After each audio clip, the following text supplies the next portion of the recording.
Bom dia, boa tarde, boa noite. Vamos mais uma vez dar continuidade ao estudo que estávamos dando, que é esse aqui.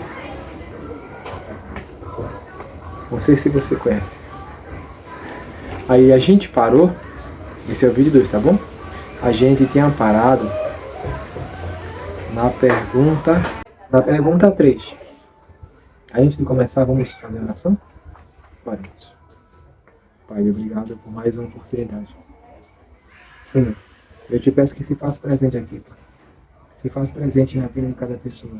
Mostra que o Senhor é Deus, que o Senhor é Rei dos Reis, Senhor dos Senhores. Te peço perdão pelos nossos pecados que cometemos. Te peço que nos ensine a fazer a tua vontade, nos instruir com teu amor e vem nos ensinar mais uma vez. Em nome de Jesus, amém.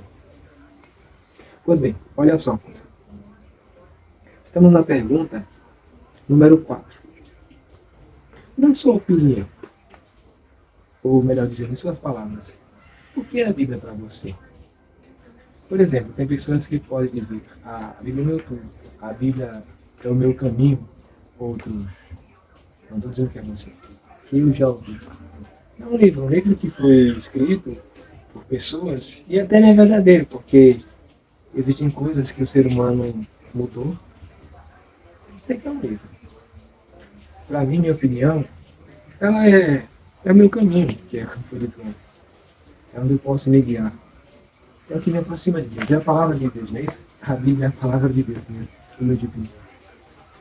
Pois bem. Aí a pergunta 4 é: o que é comparado à Santa Bíblia? Vamos ver o que é que a Bíblia fala. O que é que está escrito? Vamos abrir no livro de Salmos. Começar a Bíblia. Eu tinha um, rapaz, mas o ladrão roubou literalmente. Roubou a Bíblia de você? Foi. Meu pai roubou minha Bíblia. Sim, Josinho, te roubaram a Bíblia. Tipo, disseram, é um assalto, irmão, de a Bíblia? Não. Eu trabalhava, a história é meio longa, mas eu vou resumir um pouco para você. Eu trabalhava de entregador de aplicativo. Estava trabalhando no iFood 2022. Se eu me recordo bem, foi em setembro de 2022, trabalhando. 11h30 da noite eu estava lá trabalhando aqui na Pajuçara, aqui na Céu. Aí do nada vi um cara estranho, um cara na pista, na ciclovia, eu estava andando. Quer dizer, Jacarecica. Estava andando, ele parou, é um assalto, irmão, é um assalto. Para. Passa o telefone, passa o dinheiro, rapaz, você não tem dinheiro não. Passa o telefone. Aí, como eu estava na bicicleta 26, o telefone estava preso. Ele ficou tentando pegar, e quando enfim ele conseguiu arrancar, aí ele olhou pra mim assim, passa a bag também. Só que eu mantive maior calma, mais calmo que o normal. Aí ele foi e tirou minha bag e foi levando. Aí que ele levou minha Bíblia. Minha Bíblia estava dentro da bag, rapaz. Eu pensei comigo, amém que você se converta. Ô meu pai, amém que ele se converta, assim. Converte esse jovem que levou. Aí eu tenho essa outra. Para algumas pessoas, é só uma Bíblia que pode comprar. Para alguns. Agora, para creio que muitas dizem, eu entendo. É uma Bíblia que você gostava muito. Eu realmente gostava dela. Aí tá essa. Mas que não leve. Mas se levar, Deus vai me dar outra. Mas não quero que leve, pai. Por favor, Senhor, não me deixe. Eu posso dar. Me livre espontânea vontade. Pois bem. Aí voltamos. Salmo 119, versículo 105. Versículo 105. E diz o seguinte: lâmpada para os meus pés é a tua palavra, e luz para os meus caminhos. Quem que fala que é lâmpada para os meus pés? Ele fala mais ou menos palavras. É lâmpada para os meus pés e luz para os meus caminhos. O salmista Davi, foi ele que falou. E é a opinião dele e também torna-se a minha. Ela é a lâmpada. Como a gente sabe que a lâmpada serve para clarear. Então, a Bíblia é isso, é lâmpada para os nossos pés e luz para os nossos caminhos. Eu sempre costumo ter o seguinte pensamento: nós vamos à igreja para ouvir a palavra. E quando a gente está em casa, nós temos a palavra. Você abrir para estudar. A gente tem que sempre estar estudando, porque é a Bíblia que está escrita, que está dizendo que nós precisamos saber. Quando a gente vai à igreja, como congregar-nos com os irmãos, lá conversamos, brincamos, mas é claro, depois do culto. Mas lá a gente chega com os irmãos, a gente abraça, dá aquele abraço gostoso, caloroso, assim, irmão, tô com saudade de você, rapaz.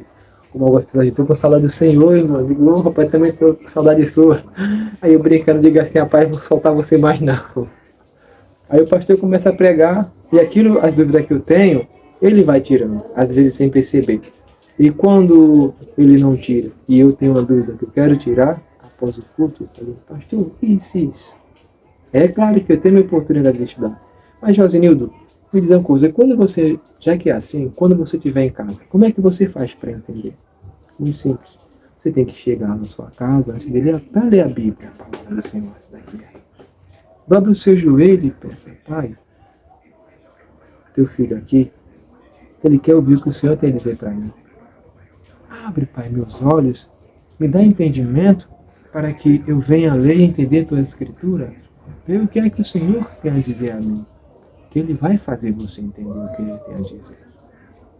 Pois bem, primeira resposta, que é o que é comparado à Santa Bíblia? Salmos capítulo 119, versículo 105, que o salmista Davi diz: Lâmpada para os meus pés é a tua palavra e luz para os meus caminhos. E a pergunta: que bênção especial recebem o que estuda a Bíblia? Pergunta número 6. Ah, Josenil, por exemplo, esse que eu estou na segunda pessoa. Assim, Josenil, a bênção que a gente recebe, primeiro a gente consegue entender melhor, a gente tem mais esclarecimento. E é a realidade, a gente consegue ter mais esclarecimento. Segundo que o Espírito Santo nos concede, ilumina-nos para entendermos. Percebe que é uma pessoa que respira melhor. Ele tem mais tranquilidade. Ele consegue entender melhor, captar melhor as coisas. E além disso é agraciado, né? Pelo prazer de ter sempre palavras, não digo na ponta da língua, mas cravada em seu coração, palavra do grande Pai. Agora, olha o que é que a própria Bíblia fala. Romanos capítulo 15, versículo 4.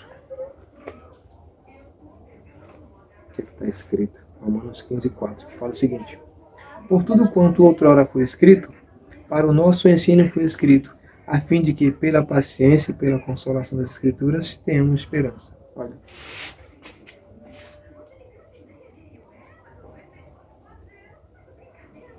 Que bênção especial receberam que estudaram a Bíblia. Eu vou destacar desse versículo duas partezinhas, para ficar mais clara. Romanos 15, 4, que fala assim: Foi escrito para o nosso ensino, foi escrito, a fim de que, pela paciência, tenhamos esperança. Pela paciência. Então, foi escrita uma explicação um pouco diferente. Suponhamos, a Bíblia foi escrita, claro, pelas pessoas, como a gente aprendeu antes, foi escrita por homens santos, falavam da parte de Deus, movido pelo Espírito Santo. Ela foi escrita para que a gente venha ver as verdades escritas nelas, que a gente precisa saber. Tem coisas que nós só podemos dizer que sabemos aquilo que nós ouvimos ou que já praticamos. Por exemplo, se há dois casos, digamos assim um caso, eu não sou segurança, eu trabalhei uma noite, mas eu não fiz curso para isso. E tem um cara que ele realmente é habilitado, profissional, já trabalhou com experiência. E há uma situação para ele resolver. Eu resolvo do meu jeito e do jeito dele. Aí esse que chega ao chefe de segurança. Claro que quem tem experiência vai conseguir resolver. Aí ele vai chegar para a segurança e perguntar a situação como foi resolvida. E chegar para mim e dizer por que eu não resolvi. Posso dizer, porque eu não sei trabalhar nisso, eu não tenho experiência, eu nunca nem sequer ouvi falar como é que entra nessa dada situação ou essas circunstâncias. A Bíblia, nela, está tudo o que a gente precisa saber. Ela foi escrita para que a gente venha aprender e ter entendimento melhor, esclarecimento. Então ela foi escrita para a nossa consolação e pela nossa paciência e esperança a gente venha se salvar em Cristo. Amém? Pergunta número 6. Por quanto tempo terá validade a Santa Bíblia? Por quanto tempo a Bíblia tem validade? Vamos ver. Eu já estudei no colégio. Eu estudei no colégio no interior e, pelo que eu me lembro, claro, cada colégio tem seu livro, cada sala de aula, professor dá aula de jeito diferente. Mas vamos lá, este que eu ganhei um livro, isso era antigamente, eu ganhei um livro da 7ª série, que era a série. Agora é ano, acho que é o 7º ano. Só que eu estava estudando, o livro só serviu para o 7º ano. Depois que eu passei para o 8º, tem assuntos que servia, mas nem tudo. E assim vai passando. Você percebe que o livro que você recebeu antes para estudar, hoje não vale mais. Mas a pergunta, e a Bíblia foi escrita há quantos tempos atrás? 1.600 anos atrás. Até quando é que ela vai valer? Será que os conselhos que estão escritos nela valem para hoje? Não vale? Será que acabaram? Será que não acabaram? Olha só o que é que está escrito. Isaías capítulo 40, versículo 8. Seca-se a erva, cai-se a flor, mas a sua palavra permanece eternamente. Primeira coisa, questão. Por que permanecer eternamente a palavra? Josindo, porque a palavra de Deus diz que ele é imutável.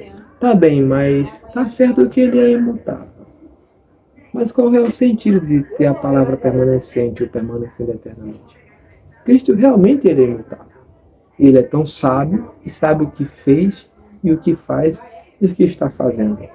E essa palavra eterna que dá-nos comprovação, nos ensina e nos mostra, nos prova que tudo que ele faz é sábio e tem um louvor de Daniel Littke. Deus é sábio demais para errar. O que ele escreveu ontem servirá para hoje e servirá para amanhã. É quando a gente vê que Cristo, quando diz algo, é porque vai acontecer e que ele não muda nem mente.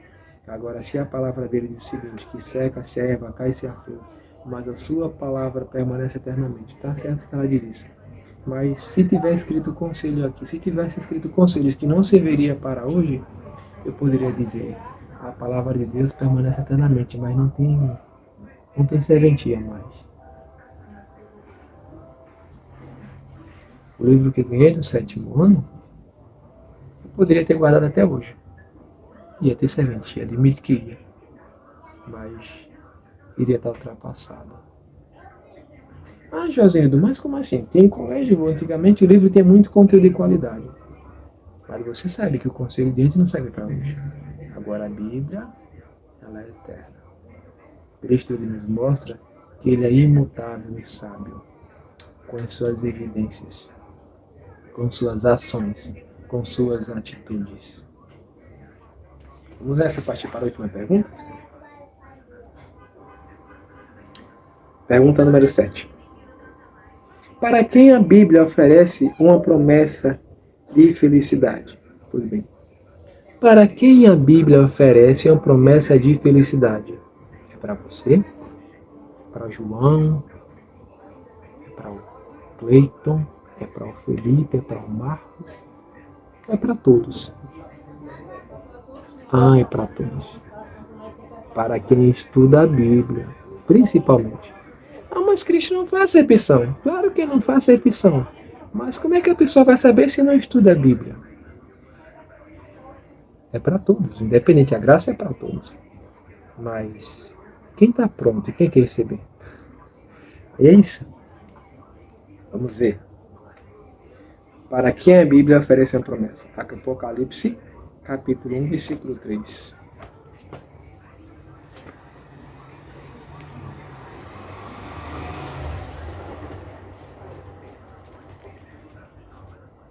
Diz o seguinte: bem-aventurado aqueles que leem, aquele que ouvem as palavras da profecia e guarda as coisas nelas escritas, pois o tempo está próximo. Josenildo, eu acredito em Deus. Não estou dizendo que é você, estou dizendo casos que eu já ouvi e que eu já fiz isso. Eu acredito em Deus, mas você faz o que Ele manda? Eu tenho fé em Jesus, isso basta. Tá bom. E João também fala que Cristo, no princípio, era o Verbo, e o Verbo era Deus. Ele estava com Deus. Todas as coisas foram feitas por meio dele. Indo mais adiante, ele fala, e o Verbo se fez carne. Como assim, Josinho? Eu entendo que verbo é palavra, e carne é algo concreto que a gente pode pegar. Nós precisamos acreditar e fazer. Mostra a tua fé sem as tuas obras, que com as minhas obras eu mostrarei a minha fé. Então, não é só dizer que acredito. Não é só dizer eu acredito. Mas eu preciso fazer. Tem um louvor que diz: eu vou aprender a confiar. Não sei cantar. Quando a dor me fizer desistir de viver, eu vou orar, então vou sentir teu poder, teu amor. Então, nós precisamos viver dizendo: acredite em Cristo. E nós precisamos fazer. Cristo fala: vós, seus meus discípulos, se fazei o que vos mando. Pelo fruto vos conhecereis. Então, nós não somos impedidos de dizer a Cristo que, meu querido, minha querida, meu amado, Jesus te ama muito. Eu não estou aqui dizendo quem merece e quem não merece, porque se for dizer, eu tenho que ser o primeiro a estar na lista de quem não merece. Cristo, ele morreu por você, quem sou eu para não dizer isso? Mas não é só dizer, é fazer. Se tivesse uma pessoa que diz que é teu amigo, ele fala tantas palavras bonitas que você se ilude, mas ele nunca faz uma atitude sequer. Você iria dizer: você só tem palavras, eu não acredito em você. Nós precisamos falar e fazer. Nós precisamos ter atitude. Amém? Vamos fazer a oração?